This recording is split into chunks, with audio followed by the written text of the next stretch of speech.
En septembre 2018, Mohamed Lakila annonçait déjà sa volonté de conquérir la mairie d'Aix. Député MoDem de la 11e circonscription depuis 2017, cet expert comptable, ex-président de l'Ordre des experts comptables de la région PACA et de la Fédération nationale des experts comptables et des commissaires aux comptes, se consacre uniquement à son mandat depuis son élection parlementaire. Aujourd'hui, investi par le MoDem, il mène la liste électorale Imagine Aix. Il veut la ville plus connectée, plus sécurisée et plus dynamique. Il veut faire d'Aix le principal pilier de la métropole, car selon lui, elle ouvrira le champ du possible en matière d'emploi, de création d'entreprises, de protection environnementale et de mobilité. Donc, Monsieur Lakila, bonjour. Bonjour. Alors, nous venons d'abord donc d'écouter votre biographie. Est-ce que vous aimeriez y ajouter un mot, peut-être, pour nos internautes qui vous découvriraient ? Je crois que ce qu'on pourrait rajouter, c'est que je suis à la tête d'un groupe société d'expertise comptable. C'est 90 personnes, situées un peu sur l'ensemble du territoire, avec des directeurs, avec des associés, et qui me permet de rester au contact, je dirais, de la réalité des entreprises. Donc tous les lundis matins, c'est réunion avec mes collaborateurs, et proche des clients, et puis le reste du temps, c'est la fonction de député qui m'occupe beaucoup. Je rappelle juste, au niveau de la région, effectivement, j'avais été le président de la région Provence-Alpes-Côte d'Azur. C'est 2000 experts comptables. La profession au niveau national, c'est 20 000 experts comptables.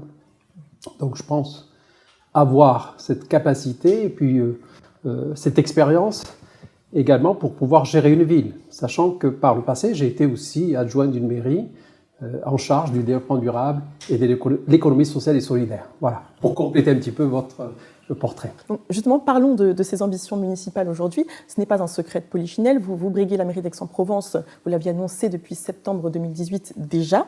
Donc la question me semble logique. Avec votre mandat de député actuellement, pourquoi aujourd'hui ces ambitions pour un mandat plus local de proximité ? Bien, avant de répondre à l'excellente question, je voulais vous souhaiter d'abord la bonne année et la souhaiter aux spectateurs de votre télé. Une très bonne année, bien évidemment, pour vous, pour vos proches. Et puis, j'aimerais qu'on ait une pensée pour ceux qui souffrent, ceux qui sont morts en défendant nos valeurs, nos libertés, la police qui a souffert cette année, en tout cas 2019, il continue avec les manifestations, les gendarmes, les militaires, les pompiers qui sont de plus en plus menacés, y compris dans leur mission. Donc je voulais qu'on ait d'abord cette pensée pour eux. Et puis, je vous rappelle une petite date, le 31 janvier, j'aurai l'occasion, en tant que député, de présenter mes vœux, bien évidemment, aux habitants de ma circonscription. Pour répondre à votre question, effectivement, en septembre 2018, après réflexion, après consultation aussi des autres élus, y compris députés, j'avais pris cette décision parce qu'un projet municipal, c'est un projet qui mûrit. C'est pour ça que j'avais pris le temps, depuis septembre, de le mûrir, de réfléchir et d'en discuter avec la population. Alors aujourd'hui, on a une ligne de conduite par rapport à, avant de parler du projet, une ligne de conduite que je demande d'ailleurs à mon équipe, c'est l'éthique, les compétences et l'équité territoriale. L'éthique, parce qu'effectivement, les élus, quels qu'ils soient aujourd'hui, sont je dirais, surveillés pour ne pas dire plus. Et donc, ils doivent répondre d'une éthique fondamentale. D'ailleurs, quand j'étais président de l'Ordre des experts comptables, j'avais créé un club qui s'appelle Éthique Éco. L'éthique en général, puis l'économie en particulier, mais aussi, on peut l'appliquer à la politique, journalisme. J'ai eu l'occasion de traiter d'ailleurs de l'éthique et du journalisme, parce que là aussi, c'est un vrai sujet. Et donc, l'éthique, c'est quelque chose de fondamental pour moi. Ensuite, les compétences. Les compétences, à titre personnel, je ne vais pas refaire mon CV, mais effectivement, j'avais été élu, donc j'ai je dirais, de l'expérience en matière d'élu. J'ai géré, je gère toujours un groupe de cabinets. J'ai été, je pense aujourd'hui, même si certains pensent que je n'ai peut-être pas ces compétences pour diriger une ville, je pense avoir les compétences de diriger la ville d'Aix-en-Provence et de participer à une gouvernance très forte au niveau de la métropole. On reviendra là-dessus. Ensuite, il a fallu constituer une équipe. Donc, depuis septembre 2018, on a constitué une équipe et aujourd'hui, en dehors des partis politiques qui soutiennent la démarche, que ce soit le mouvement démocrate, que ce soit les radicaux depuis peu, ou d'autres qui vont arriver dans les jours qui viennent, on a un projet central, et bien évidemment, il intéresse, je dirais, une majorité de population, puisque on part de ce que j'appelle la gauche raisonnable jusqu'à la droite fréquentable. Gauche raisonnable jusqu'à la droite fréquentable. Donc le spectre est assez large. Bien évidemment, je n'ai pas besoin de le dire, mais j'exclus les extrêmes. Et notamment l'extrême droite. L'extrême droite, c'est, je dirais, plus qu'un adversaire aujourd'hui. L'adversaire de la démocratie, pour ne pas dire plus. Donc je ne veux même pas en parler. Donc à partir de là, on est sur un spectre très large. Très large, alors avec cette équipe qui est constituée de gens qui viennent de cette gauche raisonnable, de l'écologie. Moi-même, j'ai milité au sein du Parti des Verts pendant des années. J'ai été adjoint, je vous l'ai rappelé, dans une mairie en charge de l'économie sociale et solidaire, en charge du développement durable, sujet qui m'importe beaucoup puisque je l'ai développé au niveau de la profession des experts comptables au niveau national. J'ai présidé le club développement durable et le comité RSE, responsabilité sociale des entreprises. Et je reviendrai là-dessus, c'est fondamental dans notre programme. Et bien évidemment, le projet. Le projet se construit sur une base solide, qui est l'éthique, la responsabilité, compétence, et aussi sur cette équipe qui va de cette gauche raisonnable jusqu'à la droite fréquentable. On retrouvera d'ailleurs d'anciens élus qui venaient de la gauche, mais qui venaient aussi de cette droite fréquentable. Ensuite, on travaille sur le projet. Et le ciment du projet, je pense que les autres candidats n'en parleront pas, on va parler d'écologie, etc. Non. Le ciment, c'est ce qu'on appelle la RSO. La RSE pour les entreprises, responsabilité sociale des entreprises. Et vous savez qu'on applique les mêmes préceptes dans les organisations. Il y a très peu de villes ou d'institutions qui l'ont mis en place, mais la RSO, c'est la responsabilité des organisations, c'est la responsabilité sociale, sociétale des organisations, RSO. Ça veut dire quoi? Ça veut dire que c'est une vraie démarche. Dès que je serai élu, si je le suis demain, si j'ai la confiance, bien évidemment, des électrices et des électeurs d'Aix-en-Provence, eh bien, on mettra cette démarche, qui est une démarche, la responsabilité sociale des organisations. C'est une démarche avec, pas une certification, mais en tout cas un audit. Dans tout nouveau mandat, on fait un audit, ce qu'on appelle l'audit de début de mandat. Souvent, il n'était que financier, et on le fera. On fera un audit financier, mais on ira aussi sur l'ensemble des secteurs, des compétences de la commune, pour voir ce qui fonctionne moins bien, donc un état des lieux, donc ça sera pratiquement les 3 premiers mois, avec bien évidemment des organismes comme la FNOR, pour nous aider aussi dans cette démarche, parce qu'il va falloir l'expliquer. Non seulement je suis en train de l'expliquer à ma propre équipe, c'est pas aussi évident pour tout le monde, il faudra l'expliquer au cadre intermédiaire, pour que cette démarche soit partagée, soit comprise, soit partagée. Et il faudra aussi la décliner, je dirais, à l'ensemble des parties prenantes, je dis bien l'ensemble des parties prenantes d'une commune. Pas que les habitants, il y a aussi tout le monde associatif, il y a les autres collectivités avec qui on va interagir. Et donc, c'est cette démarche que je placerai dans la base de notre projet. Et une fois que cet inventaire est fait, une fois que cette démarche est comprise, nous arrêterons ensemble, même si, vous le verrez dans le programme, on a déjà des axes. Mais il faudra, à un moment donné, définir une priorité. Et les priorités, il ne faut pas la faire seule, en disant « je suis le maire, je décide, c'est comme ça », et on y va. Non, il faudra qu'elle soit comprise et partagée par l'ensemble des parties prenantes. Et là, quand vous définissez des priorités, que vous voyez également avec, je dirais, le budget, parce qu'il va falloir ensuite financer. Est-ce que c'est finançable? C'est pas finançable. C'est pour ça qu'on fait cet audit financier. Eh bien, on construira ce qu'on appelle l'agenda 21 et on le fera dans le cadre de la commune. Avec un bilan régulier, c'est-à-dire que chaque année, on fera un bilan par rapport à l'objectif qu'on s'est fixé.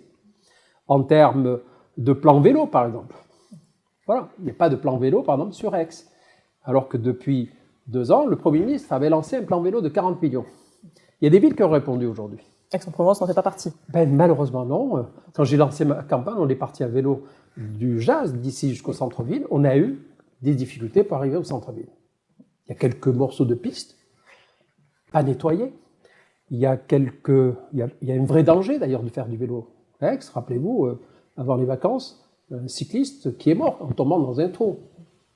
Voilà, trou qui n'était pas sécurisé. Donc, il faut un vrai plan vélo. Et puis, en plus, il y a les financements pour ça. On a voté 40 millions pour les plans vélo. Avignon a répondu, il y a 2-3 villes dans la région qui ont répondu.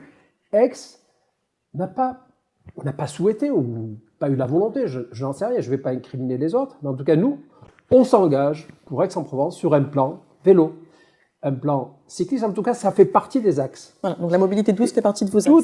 Tout à fait. Mais il va falloir aussi, c'est pas parce que vous avez fixé des axes, il faut qu'on arrive à avoir ce projet partagé. Il faut le faire comprendre, bien sûr, aux gens qui font du vélo, mais pas que.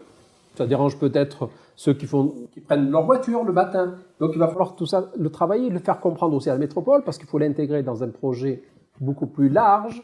C'est-à-dire que partir d'Aix-en-Provence pour aller travailler au Mille, c'est pas aussi évident que ça aujourd'hui si on ne l'intègre pas dans un projet beaucoup plus large et plus métropolitain. Donc vous voyez que pour moi c'est quelque chose de fondamental si on arrive à avoir ce chapeau. Alors on va créer un poste dédié à ce projet.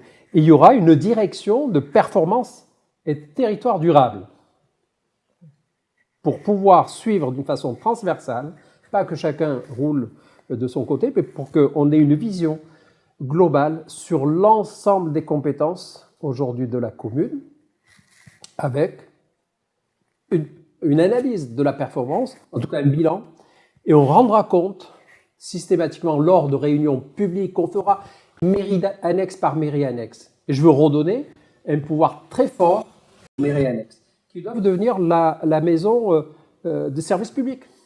Aujourd'hui, effectivement, on harmonise, on mutualise. Il faut que ces maisons de service public soient performantes.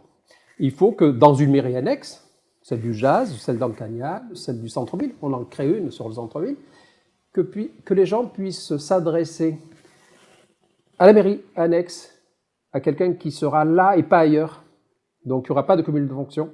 Celui qui est élu, qui a une charge d'être adjoint à la mairie d'Aix-en-Provence ne sera pas, par exemple, la métropole. Parce qu'il va falloir qu'il s'occupe entièrement de son noyau villageois, qu'il soit au Mille, qu'il soit à l'Huile ou à Curica. Il faut qu'il s'occupe, je dirais, de ses administrés. Il faut que sa porte soit ouverte. Et quel que soit le sujet, on m'a sollicité en tant que député parce qu'on a contribuable, un habitant de Sélonie n'arrivait pas à se connecter à Internet d'une façon correcte. On a mis 2 ans pour être connecté, c'est pas possible. Et c'est pas la mission première d'un député. Pourquoi ? Parce qu'on leur a envoyé de service en service.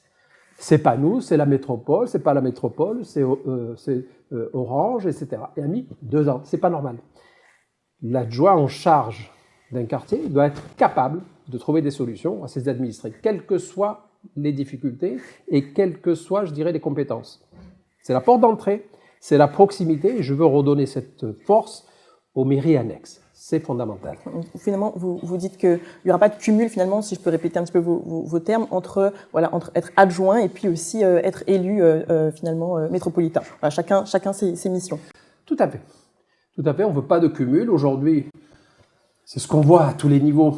D'ailleurs, on l'a supprimé au niveau national. Vous ne pouvez plus être maire et député, vous ne pouvez plus être sénateur et maire d'une ville ou président d'un conseil général, et tant mieux. Donc, chacun sa mission, et je crois que cette proximité, elle est demandée. Alors, on verra, mais je pense pouvoir ouvrir en tout cas le bureau du maire sur une tranche horaire ou un jour de semaine, on verra ça, ouvert, c'est-à-dire sans rendez-vous, qu'on puisse venir taper et voir le maire quand on le souhaite.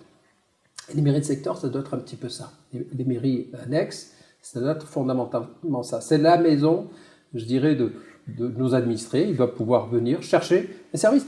On pourra tenir par exemple des permanences pour Pôle emploi. Plutôt que d'aller à Pôle emploi, on va demander à Pôle emploi de venir faire, en tout cas, expliquer les dispositifs qui sont votés, comme les emplois francs. Aujourd'hui, quand on parle d'emplois francs, j'ai encore vu un chef d'entreprise ce matin. Pour ceux, qui, voilà, pour ceux qui ne sauraient pas ce qu'est un emploi les emplois francs, c'est quoi? Exactement. C'est une entreprise qui embauche. On lui donne des aides aussi. Bénéficie d'une aide de 15 000 euros sur 3 ans, c'est-à-dire 5 000 euros chaque année. Si elle embauche une personne qui habite un QPV, quartier priorité de la ville, tel que le Jas Bouffon, là où on se trouve, et quelles que soient les compétences, c'est-à-dire qu'on peut un employé, un ouvrier ou un ingénieur, et quel que soit l'âge. Donc c'est un dispositif aujourd'hui qui est méconnu non seulement des habitants, et j'en profite pour leur dire, ça existe, allez voir les entreprises, elles embauchent, et dites-leur, parlez-leur de ce dispositif, mais aussi surtout les employeurs aussi. Parce que, alors on peut appeler ça discrimination positive, qu'on soit pour, qu'on soit contre, mais n'empêche, c'est un coup de pouce, et j'aimerais que dans les mairies annexes, on puisse se donner ce genre d'informations. Qu'on puisse aussi faire venir des entreprises pour les embauches, parce qu'on connaît les difficultés dans certains quartiers, effectivement, à travailler. Et parmi, vous avez parlé de différents axes que vous avez, donc on l'a dit, donc la partie écologique, les mobilités douces, cette idée d'emploi franc aussi, notamment pour les quartiers. Est-ce que vous avez très rapidement aussi un programme?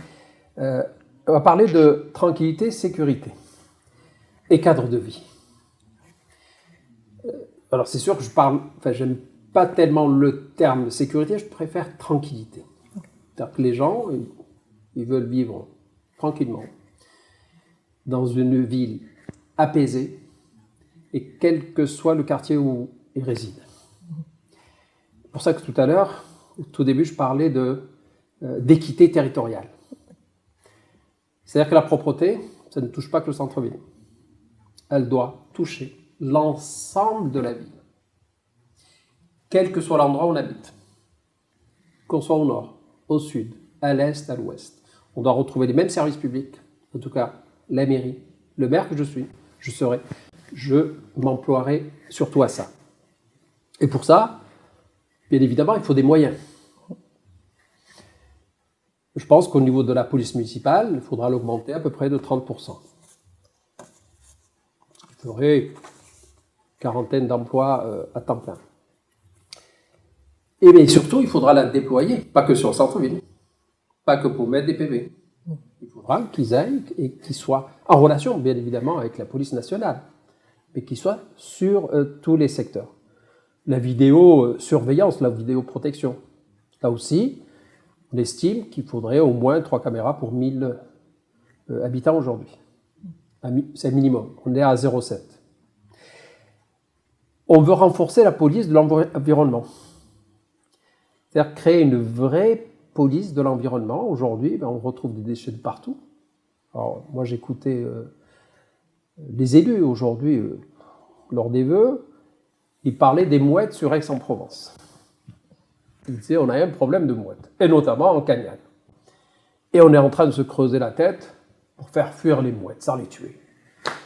On ne s'est pas posé la question, pourquoi les mouettes, elles viennent sur Aix? Je vous la pose non, elles recherchent tout simplement de la nourriture. Et si elles trouvent de la nourriture à un quartier, plus spécifiquement sur Aix, ce quartier pose un problème en matière de déchets, tout simplement, parce qu'il y a de la nourriture. Votre solution, c'est une police environnementale. Il faudrait commencer par ça. Nettoyer. Mais pas que nettoyer.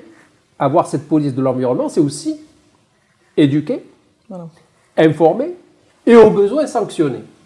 Et il faudra être intransigeant avec tous ceux qui, finalement, pourrissent la ville.